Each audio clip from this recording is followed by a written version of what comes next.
ಏನು ಮೊನ್ನೆ ಕಾರ ಹುಣ್ಣಿಮೆಯ ಸಂದರ್ಭದಲ್ಲಿ ಹಾವೇರಿ ಜಿಲ್ಲೆ ಹಾನಗಲ್ ತಾಲೂಕು ನರೇಗಲ್ ಗ್ರಾಮದಲ್ಲಿ ಹೋರಿ ಓಡಿಸ್ತಾ ಇದ್ದಂಥ ಅಮಾಯಕರು ಅವ್ರ ಮೇಲೆ ಮಚ್ಚಿನಿಂದ ಹಲ್ಲೆ ಮಾಡಿ ಅವ್ರ ಕೈಯನ್ನು ಕಡ್ದಿರುವಂಥದ್ದು, ಈ ರೀತಿಯಾಗಿ ಹಿಂದೂ ಧರ್ಮೀಯರ ಮೇಲೆ ನಿರಂತರವಾಗಿ ಬೇರೆ ಬೇರೆ ಕಾರಣಕ್ಕೋಸ್ಕರ ಹಲ್ಲೆ ನಡೀತಾ ಇರುವಂಥದ್ದು ರಾಜ್ಯದಲ್ಲಿರುವಂಥ ಒಟ್ಟಾರೆ ಕಾನೂನು ಸುವ್ಯವಸ್ಥೆಯ ಪರಿಸ್ಥಿತಿಯ ಬಗ್ಗೆ ಕೈಗನ್ನಡಿ ಹಿಡಿದಂಥದ್ದಾಗಿದೆ. ನಿನ್ನೆ ಚಿಕ್ಕಬಳ್ಳಾಪುರ ಜಿಲ್ಲೆಯಲ್ಲಿ ಒಬ್ಬ ಸುರಭಿ ಅಂತ ಒಬ್ಬ ಲ್ಯಾಬ್ನಲ್ಲಿ ಕೆಲಸ ಮಾಡ್ತಿದ್ದಂಥ ಒಂದು ಮಹಿಳೆ, ಆ ಮಹಿಳೆಯನ್ನು ಮಾದಕ ವಸ್ತುಗಳನ್ನು ಇಂಜೆಕ್ಷನ್ಗಳನ್ನು ನೀಡಿ ಭಾಳ ಒಂದು ರೀತಿ ಹಿಂಸಾತ್ಮಕವಾಗಿ ಆ ಮಹಿಳೆ ಕೊಲೆ ಮಾಡಿರುವಂಥದ್ದು ಕೂಡ ಮಾಧ್ಯಮಗಳಲ್ಲಿ ಬಂದಿದೆ. ಆ ಮಾಡಿರುವಂಥ ವ್ಯಕ್ತಿ ಅದರಲ್ಲಿ ಯಾರು ಆರೋಪಿ ಅಂತ ಬಂಧನ ಮಾಡಿದ್ದಾರೆ, ಆ ವ್ಯಕ್ತಿಯ ಹಿನ್ನೆಲೆಯನ್ನೆಲ್ಲ ನೋಡಿದಾಗ ಆ ವ್ಯಕ್ತಿ ಕೇರಳದಲ್ಲಿ ಆಗಲೇ ಮದುವೆಯಾಗಿ ಸಂಸಾರ ಮಾಡ್ತಾ ಇದ್ದಂಥವನು, ಬೆಂಗಳೂರಿನಲ್ಲಿ ಯಾವುದೋ ಟ್ಯಾಕ್ಸಿಯನ್ನು ಓಡಿಸ್ತಾ ಇದ್ದಂಥ ವ್ಯಕ್ತಿ ಈ ಥರ ಒಂದು ಅಮಾಯಕ ಹುಡುಗಿಯನ್ನು ಮಾದಕ ದ್ರವ್ಯಗಳ ವ್ಯಸನಿಯನ್ನಾಗಿ ಮಾಡಿ ಕೊನೆಗೆ ಆ ಮಹಿಳೆಯ ತಾಯಿಯನ್ನು ಕೂಡ, ಯುವತಿಯ ತಾಯಿಯನ್ನು ಕೂಡ ಕೊಲೆ ಮಾಡಬೇಕು ಅನ್ನುವಂಥದ್ದು ಉದ್ದೇಶಗಳಿತ್ತು ಅನ್ನುವಂಥದ್ದು ಕೂಡ ನಿನ್ನೆ ಇವತ್ತು ಬಂದಿರೋವಂಥದ್ದು.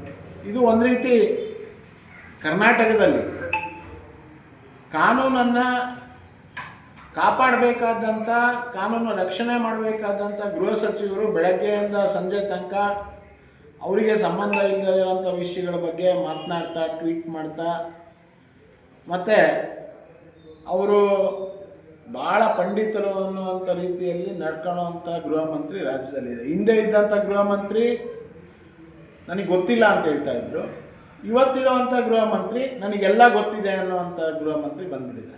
ಇದು ಕರ್ನಾಟಕದ ದೌರ್ಭಾಗ್ಯ. ಒಂದು ಕಡೆ ನರೇಗಲ್ ಅನ್ನುವಂಥ ಘಟನೆಗಳು, ಇನ್ನೊಂದು ಕಡೆ ಲವ್ ಜಿಹಾದಿನ ಘಟನೆಗಳು. ಈ ಥರ ಎಲ್ಲಿ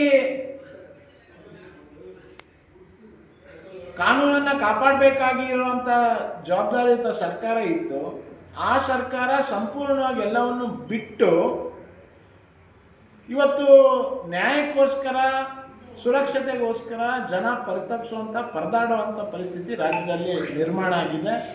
ಇದಕ್ಕೆ ಮುಖ್ಯಮಂತ್ರಿಗಳು ನೇರ ಜವಾಬ್ದಾರಿಯನ್ನು ಹೊತ್ತು ಯಾರು ಈ ಥರ ಕಾನೂನನ್ನು ಕೈಗೆತ್ಕೊಳ್ತವ್ರು ಅಂತ ಪುಂಡ್ರಿದ್ದಾರೆ, ಕಿಡಿಗೇಡಿಗಳಿದ್ದಾರೆ, ಮತ್ತು ವಿಶೇಷವಾಗಿ ಈ ಥರದ ಸುವ್ಯವಸ್ಥೆಗೆ ಧಕ್ಕೆ ತರುವಂಥ ಜನರಿದ್ದಾರೆ, ಇವ್ರ ಮೇಲೆ ಕ್ರಮ ಜರುಗಿಸಬೇಕು ಅಂತ ನಾನು ಆಗ್ರಹಿಸ್ತೇನೆ.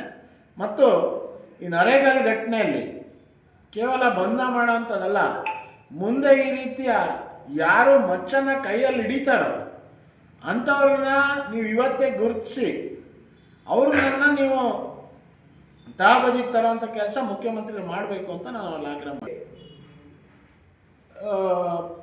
ಪ್ರದೀಪ್ ಈಶ್ವರು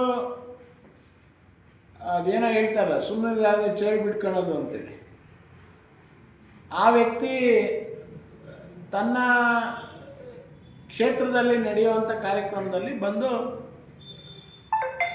ಅವರೇನೋ ಮಾತಾಡಿದ್ದಾರೆ ಕುಮಾರಸ್ವಾಮಿ ಬಗ್ಗೆ ಅಂತೇಳಿ, ಸಹಜವಾಗಿ ಯಾವುದೇ ಪಕ್ಷದ ನಾಯಕರ ಬಗ್ಗೆ ಮಾತನಾಡಿದ್ರೆ ಆ ಪಕ್ಷದ ಕಾರ್ಯಕರ್ತರು ಪ್ರತಿಭಟನೆ ಮಾಡುವಂಥದ್ದು, ಧಿಕ್ಕಾರಕ್ಕೆ ಹೋಗುವಂಥದ್ದು ಇದೇನು ಮೊದಲನೇ ಪ್ರದೀಪ್ ಈಶ್ವರ್ ಕ್ಷೇತ್ರದಲ್ಲಿ ಅಷ್ಟೇ ನಡೆದಿಲ್ಲ.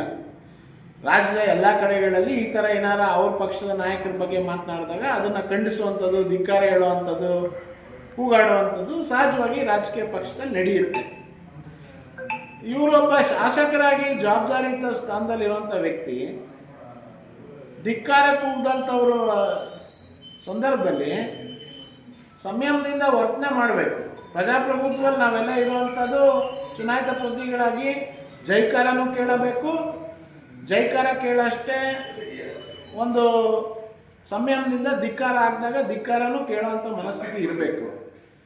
ಅದು ಬಿಟ್ಬಿಟ್ಟು ಅಲ್ಲಿ ಮೀಸೆ ತಿರುವಿ ತೋಳು ತಟ್ಟಿ ಮತ್ತು ನಾನು ಕುಮಾರಸ್ವಾಮಿ ಅವರೇ ಬಂದಿಲ್ಲಿ ನಿಂತ್ಕೊಂಡು ಮಾತಾಡಲಿ, ಇವ್ರ ಹತ್ರ ಯಾರ ಹತ್ರ ಮಾತಾಡೋ ಅಂತ ಕೇಳೋಂಥ ಅವಶ್ಯಕತೆ ಇಲ್ಲ ಅನ್ನೋಂಥ ಒಳ್ಳೆ ಇದು ಹೆಂಗೆ ಅಂತಂದರೆ,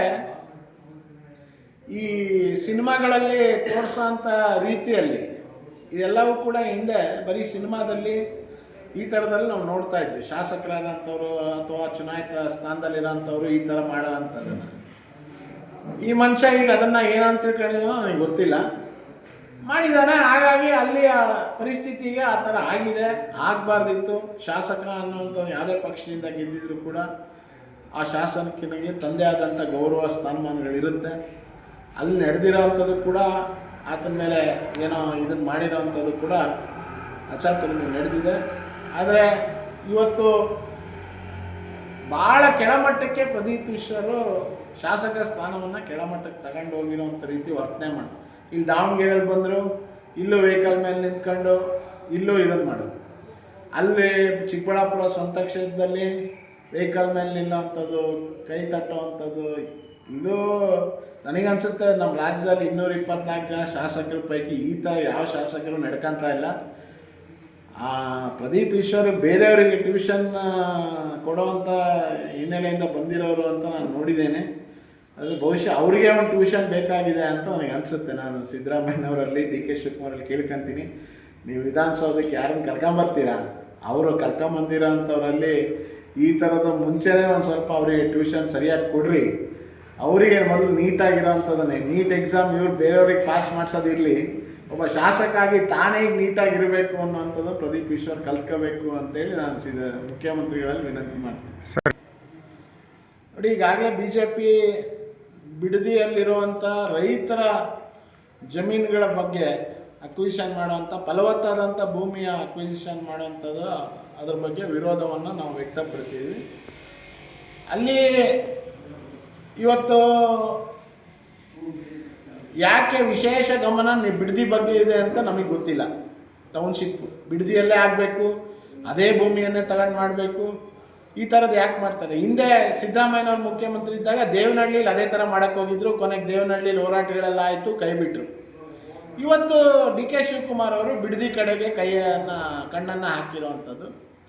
ಈಗ ರೈತರು ಮನಸ್ಪೂರ್ವಕವಾಗಿ ಒಪ್ಪಿಕೊಟ್ರೆ ಮಾಡಿರಿ, ನೀವು ಕೊಡ್ತಾರೆ ರೈತರು ಅಂತ ಅವರಿಂದ ಮುಚ್ಚಳಿಕೆ ಬರೆಸ್ಕೊಂಡು 80%ಗಿಂತ ಹೆಚ್ಚು ಜನ ರೈತರು ಕೊಟ್ಟಿದ್ದಾರೆ ಅನ್ನೋವಂಥದ್ದು ಏನಾರು ಇದ್ದರೆ ಅದಕ್ಕೆ ಯಾರ ವಿರೋಧನೂ ಇರೋದಿಲ್ಲ. ಆದರೆ ನೀವು ಅಲ್ಲಿರುವಂಥ ಸರ್ಕಾರಿ ಭೂಮಿಯನ್ನು ಗಮನದಲ್ಲಿ ಇಟ್ಕೊಂಡು ಅದು ಸುತ್ತಮುತ್ತಲು ಇರುವಂಥ ರೈತರನ್ನ ಒಕ್ಲೆಪ್ಸಿ ಅವ್ರ ಭೂಮಿಯನ್ನು ವಾಪಸ್ ವಶಪಡ್ಕೊಳ್ಳೋಂಥದಕ್ಕೆ ಏನು ಮುಂದಾಗಿದ್ದೀರಾ, ಇದರಿಂದ ದುರುದ್ದೇಶ ಇದೆ. ಆ ದುರುದ್ದೇಶವನ್ನು ತಡಿಬೇಕು ಅಂತಲೇ ಇವತ್ತು BJP ಮತ್ತು JDS ಎರಡೂ ಕೂಡ ಪ್ರಯತ್ನ ಮಾಡ್ತಾ ಇದೆ. ಮುಖ್ಯಮಂತ್ರಿಗಳು ಇದನ್ನು ಕೈಬಿಟ್ಟು ನಿಮ್ಮ ಕನಸೇನಿದೆ ಬೆಂಗಳೂರನ್ನ ಬೆಳೆಸಬೇಕು ಅಂತ, ಆ ಕನಸಿಗೆ ಎಲ್ಲರನ್ನೂ ಒಟ್ಟಿಗೆ ತಗೊಂಡೋಗುವಂಥ ಪ್ರಯತ್ನವನ್ನು ಮಾಡಿದ್ರೆ ಮಾತ್ರ ನೀವು ಯಶಸ್ವಿ ಆಗ್ತೀರ. ನೀವು ಹಠಮಾರಿ ಧೋರಣೆಯಿಂದ ಡಿಕ್ಟೇಟರ್ಶಿಪ್ ಮಾಡೋಂಥದ್ರಿಂದ ಇವತ್ತು ಯಾರೂ ಕೂಡ ಕರ್ನಾಟಕದಲ್ಲಿ ನಿಮ್ಮ ಧೋರಣೆಗೆ ಬಗ್ಗುವಂಥ ರೈತರು ಯಾರೂ ಇಲ್ಲ. ಅದನ್ನು ಕೈ ಬಿಡಬೇಕು ಅಂತ ನಾನು BJP ರಾಜ್ಯಾಧ್ಯಕ್ಷರು ಬದಲಾವಣೆ ವಿಷಯ ಮಾಧ್ಯಮಗಳಲ್ಲಿ ಬರ್ತಾ ಇದೆ ಹೊರತು ರಾಜ್ಯದ ನಮ್ಮ ರಾಷ್ಟ್ರೀಯ ನಾಯಕರಾಗಲಿ ಅಥವಾ ನಮ್ಮ ಕರ್ನಾಟಕದ ಗಮನ ಮಾಡ್ತಾ ಇರೋಂಥ ಪ್ರಮುಖರಾಗಲಿ ಅದ್ರ ಬಗ್ಗೆ ಯಾವುದೇ ಅಧಿಕೃತ ಹೇಳಿಕೆಗಳನ್ನು ಯಾವುದೂ ಕೂಡ ಕೊಟ್ಟಿಲ್ಲ. ಅಂಥ ಸಂದರ್ಭ ಬಂದಾಗ ಕೇಂದ್ರದ ನಾಯಕತ್ವ ಇದೆ, ನಮ್ಮ ವರಿಷ್ಠರಿದ್ದಾರೆ, ನಮ್ಮ ರಾಷ್ಟ್ರೀಯ ಅಧ್ಯಕ್ಷರು ಮತ್ತು ಇದ್ರ ಬಗ್ಗೆ ನಿರ್ಣಯ ಮಾಡುವಂಥ ಎಲ್ಲ ನಮ್ಮ ರಾಷ್ಟ್ರೀಯ ಸೇರಿ ಒಟ್ಟಿಗೆ ಚರ್ಚೆ ಮಾಡಿ ಅದರ ತೀರ್ಮಾನವನ್ನು ಮಾಡ್ತಾರೆ. ಆ ವಿಷಯ ಅಧಿಕೃತವಾಗಿ ಬರೋ ತನಕ ನಾನೇನು ಅದ್ರ ಬಗ್ಗೆ ಹೇಳಿಕೆಯನ್ನು ಕೊಡೋದಕ್ಕೆ ಸಿದ್ಧ ಇಲ್ಲ.